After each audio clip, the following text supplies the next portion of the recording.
The feeling when you sink yourself into a sofa at the end of a long day. It almost feels like a hug from a loved one. That's why we at Durian have crafted sofas that can handle everyday chaos and still look amazing. Do visit your nearest Durian store or our website durian.in to explore a stunning collection of sofas in leather, leatherette and fabric. All of which comes with an unmatched 5-year warranty. Get your hands on the grand festive offer with flat 50% off on select furniture. Your dream sofa awaits only at Durian. Choose the luxurious comfort you deserve.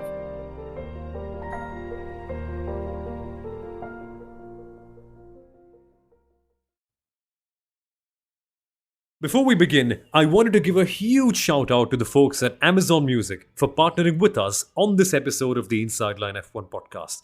But more on this later. Right then, let's get right into today's episode.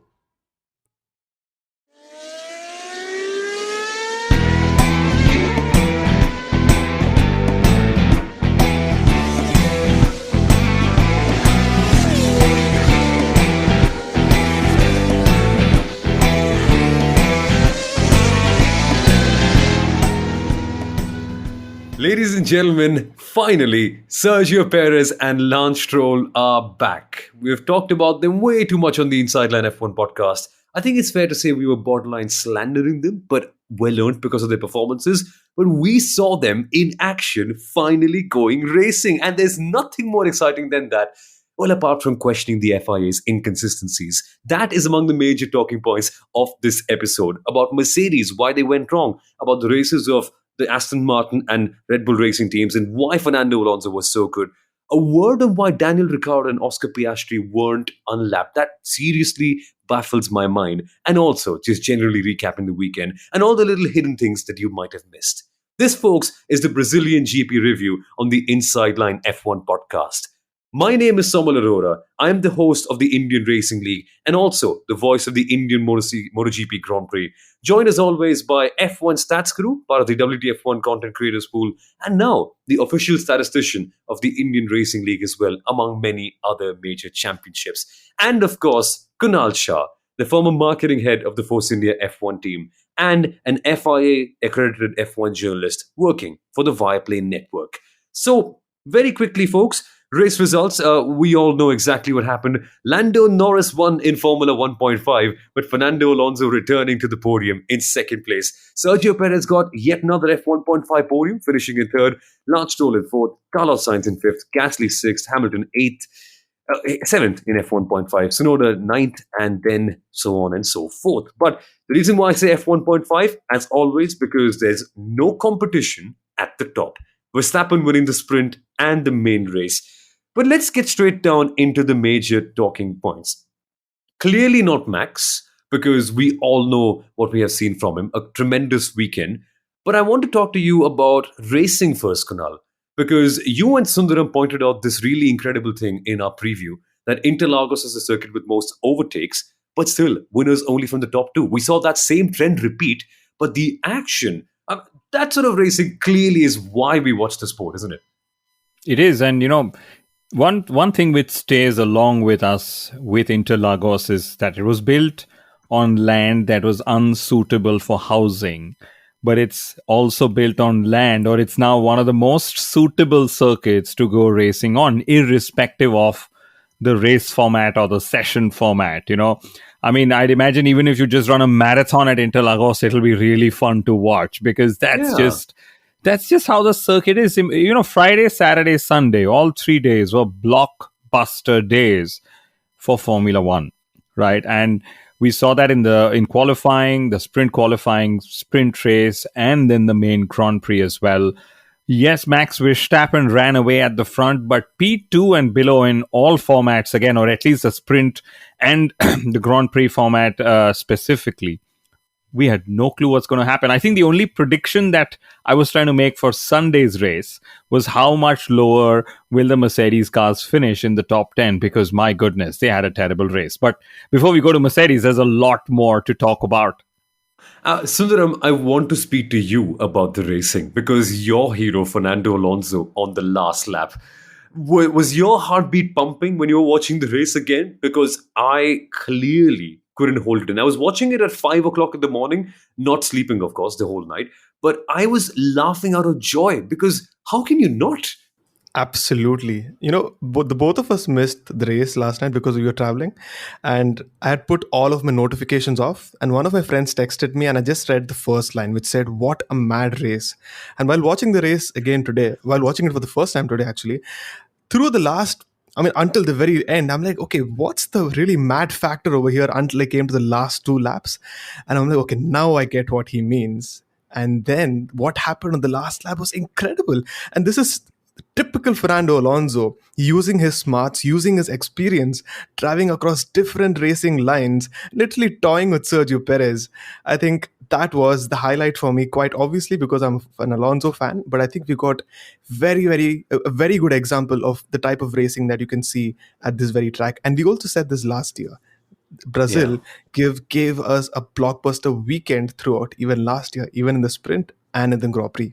Sundaram, you're a Fernando Alonso fan, and people should know this because you and Fernando Alonso actually share the same birthday. So you'll have some karmic connection somewhere or whatever. But, talking of Alonso and his different lines and different energy management, etc., that he did, this was, I think, the second time in 4 or 5 years that we've seen a drag race to the finish at Interlagos. The last one was Pierre Gasly in a Honda powered Alpha Tauri, or was it called Yes. Scuderia Toro Rosso then, who outdragged Lewis Hamilton in the Mercedes, and that's when he got the podium. This is after he got demoted and so on. So these drag races are also fun. Like I said, any format of racing, sprint, Grand Prix, or even drag racing is fun at Interlagos. No, it was so good. And the margin, folks, if in case you're wondering, 0.053 seconds, which is 53 thousandths of a second. I think one of the closest F1 finishes ever. But for a second, we need to talk about how Fernando Alonso achieved this. Because, correct me if I'm wrong, Sundaram, I don't think he's had any podium in the second half of the season, has he? This isn't meant to happen in any conventional way. No, he did have a podium at the Dutch Grand Prix, but the That sort of doesn't, yeah. That's a while ago, though. That's like, what, 1, 2, 3, 4, 5, 6, 7 races ago. 7 races ago, exactly, and the sort of showing that they had in the last two races, and compare to what happened with Mercedes. Mercedes went into this race really with a couple of good races. Aston Martin went in with a couple of terrible races, and Alonso said there was really nothing to look forward to, really nothing to play for in the remaining races of the season. And bang, he puts the car on the podium. Mercedes, on the other hand, have a terrible race, which we'll talk about later as well. But that's the sort of thing when everything really comes together. They had a very good qualifying also because of how the weather played out towards in Q3. They found themselves in a really good position on the grid. I really didn't expect them to be this strong in the race, but clearly against Sergio Perez for the last 30 laps, they were able to match the pace. And that was, I think, the biggest takeaway for me, for him to be able to kind of match the race pace with Sergio Perez. Kunal, were they really that good? Or were the other teams genuinely bad? Because we saw Leclerc being taken off in the formation lap, which, by the way, folks, will go in the Inside Line Parody Awards. For a fact, it genuinely will. But we saw that happening. Mercedes were nothing short of atrocious this weekend. We shall come to that in a second. But lots of key contenders for that F1.5 victory were gone. And suddenly, when the circumstances did come about, Alonso really, I think this is one of the finest drives of his career purely because of how easy it was to overtake at Interlagos this weekend. Any other circuit would have been fine. Imola, okay, Melbourne, you can still consider it to be an average drive. But here, considering the circumstances, that deserves a different level of praise altogether, in my opinion. I think certain teams, of course, didn't perform like you just mentioned. Also, what worked in Aston's favor, apart from all their hard work and them, running so many test sessions for so many races, right, was that the temperatures were fluctuating. When it was cooler, like it was on Friday and then on Sunday, he was actually, the cars were quick. On Saturday, when it got warmer, we saw that it wasn't quick at all in the sprint. So, the Astons actually messed up the sprint, which pretty much nobody cares about, but they struggled big time. or rather they messed up the sprint, but they delivered extremely well in the Grand Prix format, as we'd call it. And you mentioned, Alonso's last podium was in Sunfoot. Here's an interesting stat. So Monza to Mexico, which is, the race after Sunfoot was Monza, and Mexico was the previous race, 6 races. Fernando Alonso scored just 15 points. But in Brazil alone, just is where he scored those 15 points. It's his 8th podium of 2023. And unfortunately, Aston Martin has been outscored by McLaren since Monza, which is since the last 7 races. So, yeah, it's going to be interesting to see how the whole Aston Martin story turns again, if it does. No, I just want to add one more point to that. Fernando Alonso has as many podiums as Sergio Perez this season. Take that. Which is also the same number of podiums Lando Norris has, right? No, Norris has 7. Norris has 1 less. Okay, he's got 1. Yeah, okay, I probably counted. Yeah, wow.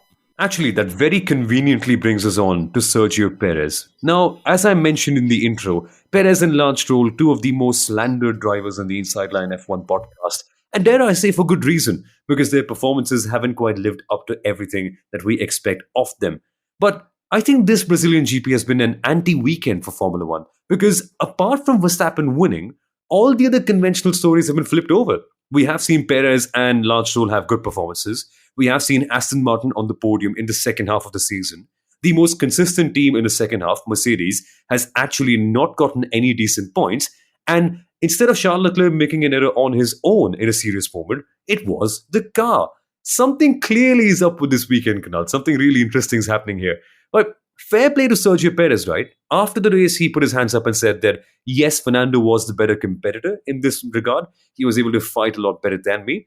But I don't know if we should be happy or sad about his weekend. Because in a way, it's a big step up from where he was a couple of weekends ago.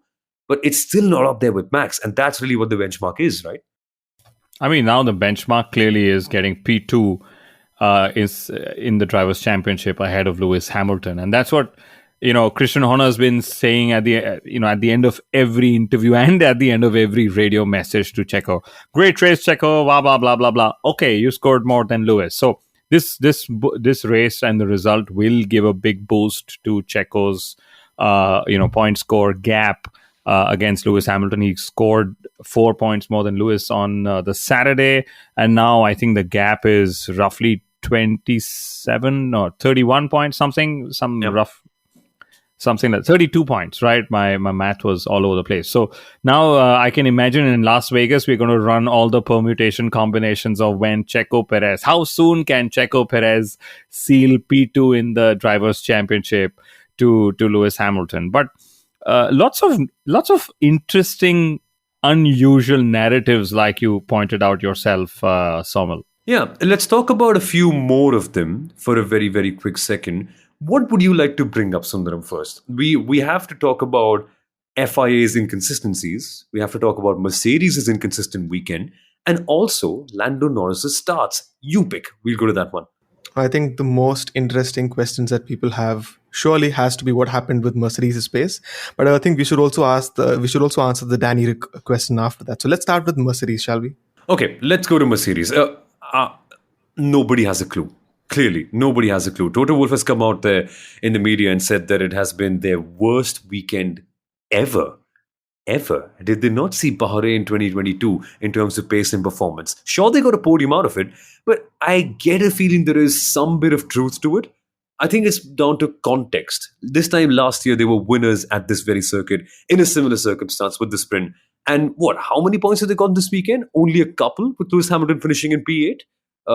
That's hardly ideal for them going into this one. But where did it really go wrong seems to be a bit of a mystery. Some journalists are saying rear tire degradation. Some journalists are saying just being in the dirty air and not having a good qualifying. It surely is a mixture of them all, but that's an embarrassing one, isn't it, Sundaram? Yeah, it's really a mixed bag in that sense, because quite a few people, even the drivers in the post race pen, they were saying that we really have to go back and figure where it went wrong.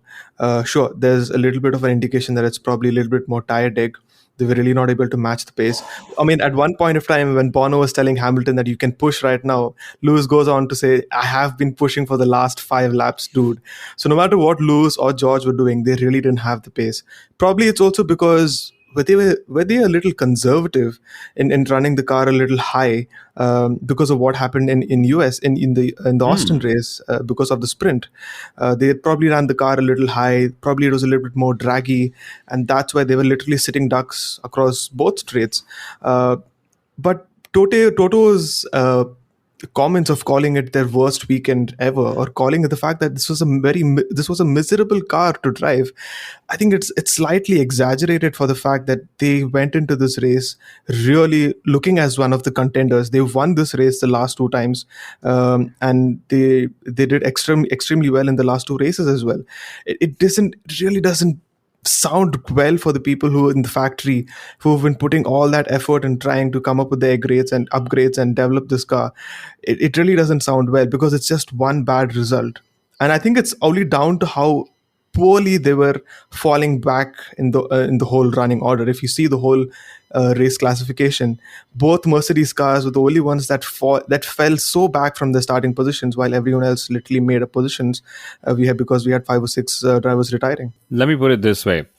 The Mercedes team actually had a very Ferrari-esque race. Do you guys agree or disagree with that statement? Usually Mercedes has great races, but this was the time, and Ferrari doesn't have great races, as we know. I think that was, a case of them just going backwards, completely taken everyone by surprise. They didn't have the tire degradation in control. To bring that in control, they had a very, big rear wing, which was making them draggy on the straights.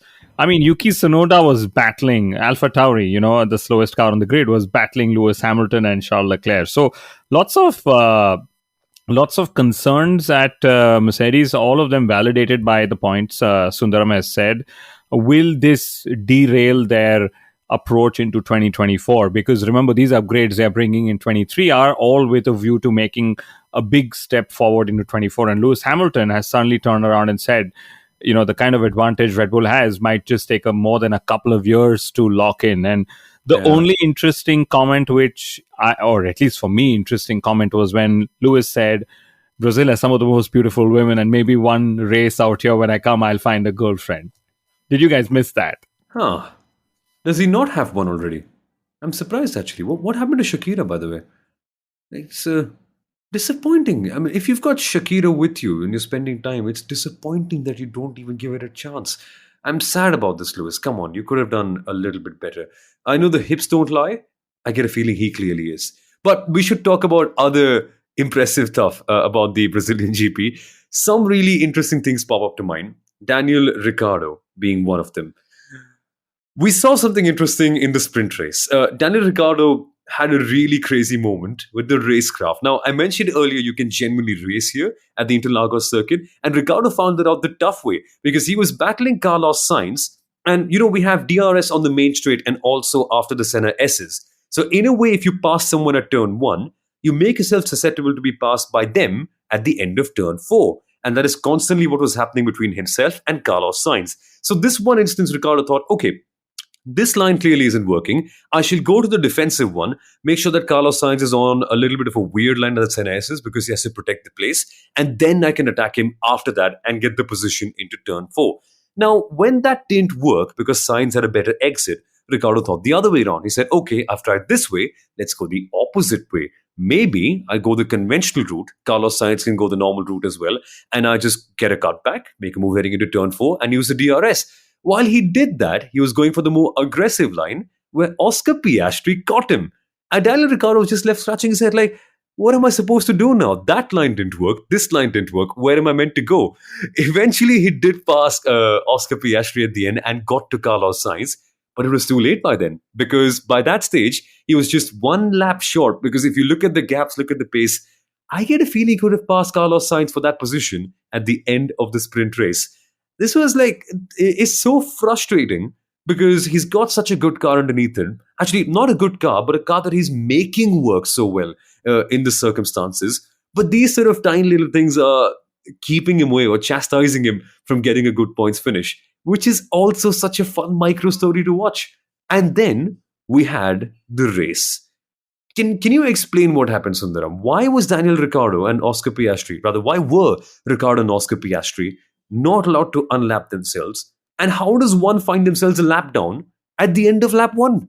That's just rubbish, in my opinion, honestly. No, that's a very good point that you made there, and that's, I think, one of the reasons why I'm absolutely gutted, where Ricardo and Piastri were a lap down, and they were really not able to be on the same lap with the other drivers and kind of really show the sort of pace that they had, because Norris was P2, Tsunoda finished sixth in. Where did Tsunoda finish? Tsunoda finished. Ninth in the race. So clearly there was a little bit of pace for both those drivers, and they were not able to do that. They were not able to fight for points.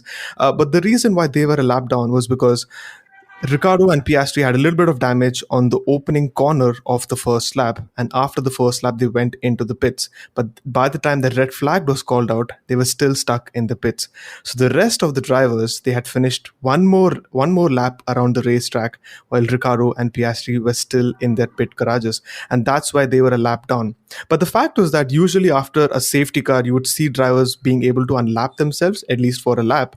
In this case, that was not applied, and my only point being is that probably there should have been a little bit of flexibility, right? In this case, sure, you have your Yeah. rules written down and you usually follow them to the T, but maybe a little bit of consideration about what happened in the opening corner. There was not one full racing lap as well under green flag conditions. So probably for at least that very reason, probably Ricardo and Piastri should have been on that very same lap as the rest of the drivers. We saw this in Australia as well, where a couple of drivers were allowed to unlap themselves in the final couple of laps of the race. In this case, genuinely, if you're Ricciardo or Piastri, what can you do in this circumstance? If you've got damage already in the pit lane and the red flag is called at that moment in time, is there anything you can do about it? Nothing in that case. You've just been forced into it. And imagine, right, if the red flag was called in 10 seconds later, they would have been on the same lap, which means that maybe Ricciardo could have attacked if his pace was similar to that of the Ferraris. For all we know, he could be what, P7, P6, something like that,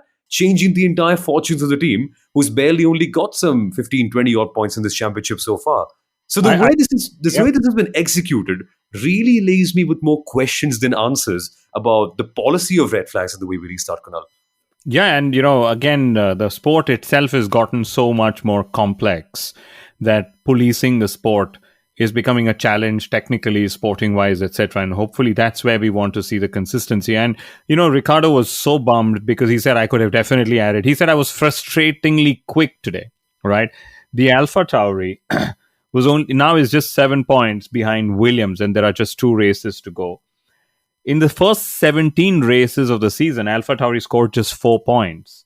But in the last 3 races, they've scored 16 points. So with the upgrades they brought in the last 3 races, suddenly they are no longer the slowest team on the grid. I think that's probably gone down to Haas. But yes, back to the point, Alpha Tauri should have done more. It's exciting to see them battling up there. They're going down the route of using a lot more of Red Bull's technologies that the rules allow them to use. But clearly the rules are very complicated and complex. So the FIA they need help in making sure it's inconsistently or consistently consistent, I would say. Because you remember in Kota, suddenly everybody thought that they were randomly picking up cars for plank checks. But the truth was there was method to the madness. They just never came out and said what the method to the madness was. Dear FIA, please come out and tell us why they were a lap down. Explain it to us like you'd explain to a 5-year-old. Isn't that one of those simplest management questions that we've all heard in meetings? And the last thing on this, it's been a year since they should have actually clarified this. Because remember, this time last year, Yuki Tsunoda also was lapped in the middle of a race randomly for this very infringement. Funny how it's worked out. Thumbs up to that, everyone. But one last thing that we have to touch upon, a micro story. Lando Norris, bad start in the sprint, great start in the main race. Let's also keep a track on him and how he starts recently, because it's been very inconsistent. Some races he's horrible, some races he's brilliant. I think that, along with Oscar Piastri's tyre management, are 2 really interesting micro stories we should track, Kunal, over the season. Yes, and Lando Norris is now just 3 points away from Fernando Alonso in 4th place in the Drivers' Championship. And he already jumped Carlos Sainz this weekend for 6th place. So he's in 5th. Can he sort of go up there as the season ends. I think he's just going to be as close as possible to Lewis Hamilton with all the mega performances he's had, in the second half since the Austria upgrade that McLaren have had. One sec, Sundaram. You've realized something big. This is the last bombshell we have to end the episode on. Go ahead. Yeah, so Max Verstappen has won the constructors title of 2023, and no matter what Mercedes do, Guys, one sec. Celebrations? No noise? No applause? What? So he's the drivers' champion and the constructors' champion. Way to go! Way 17 to go, race Max. wins in the season, beating Alberto Ascari's, wins percentage record. It's mighty stuff. Nicely done. But you were saying, Sundaram. I was saying no matter what Mercedes do in Las Vegas and in Abu Dhabi, he's still going to be in ahead of them in that standings as well. And on that bombshell, folks, we've got to end this episode. Thank you so much, everyone, for listening in. We'll be back with the Las Vegas GP preview soon. So stay right here on the Inside Line F1 podcast.